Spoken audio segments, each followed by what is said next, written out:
قابل تعظیم ہیں وہ لوگ جو دوسروں کو خوشی دینے کی خاطر خود تکالیف اٹھاتے ہیں اور پھر دوسروں کو خوش دیکھ کر خوش ہوتے ہیں۔ بغیر دوائیوں کے سکون سے سوتے ہو، پھر آرام سے جاگتے ہو، اللہ کو یاد کرتے ہو، بغیر تکلیف کے دن گزرتا ہے، لوگوں کو ملتے وقت مسکراتے ہو تو تم دنیا کی امیر ترین نعمتوں سے نوازے ہوئے شخص ہو۔ قصور دھوکہ دینے والے کا نہیں ہوتا، اعتبار کرنے والے کا ہی ہوتا ہے۔ شکوہ کم اور شکر زیادہ کرو، زندگی آسان ہو جائے گی۔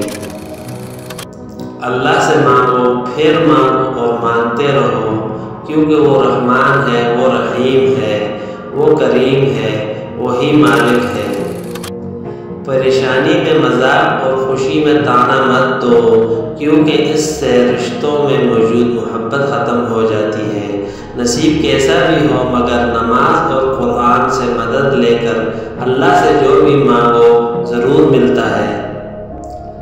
جہاں آپ کی عزت نہ ہو وہاں مت جاؤ، چاہے وہاں کھانا سونے کی پلیٹ میں اور چاندی کی چمچ میں ہی کیوں نہ دیا جائے۔ سہنے والے کو اگر صبر آ جائے تو کہنے والے کی اوقات دو کوڑی کی رہ جاتی ہے۔ ضرورت سے زیادہ اچھے بنو گے تو ضرورت سے زیادہ استعمال کیے جاؤ گے۔ مطلبی رشتے کوئلے کی مان ہوتے ہیں، جب کوئلہ گرم ہوتا ہے تو ہاتھ جلا دیتا ہے اور ٹھنڈا ہوتا ہے تو ہاتھ کالا کر دیتا ہے۔ منزلیں نہ بھی ملیں تو راستے بہت کچھ سکھا دیتے ہیں۔ دعا کے مقام پر دعا دینا اپنی جگہ ہے، لیکن بد دعا کے مقام پر دعا دینا ہی فقیری ہے۔ وہ بلندی کس کام کی جس پر انسان چڑھے اور انسانیت سے ہی گر جائے۔ حسد اور گھمنڈ جب آدمی کے اندر داخل ہوتے ہیں تو وہ عقل کو باہر کر دیتے ہیں۔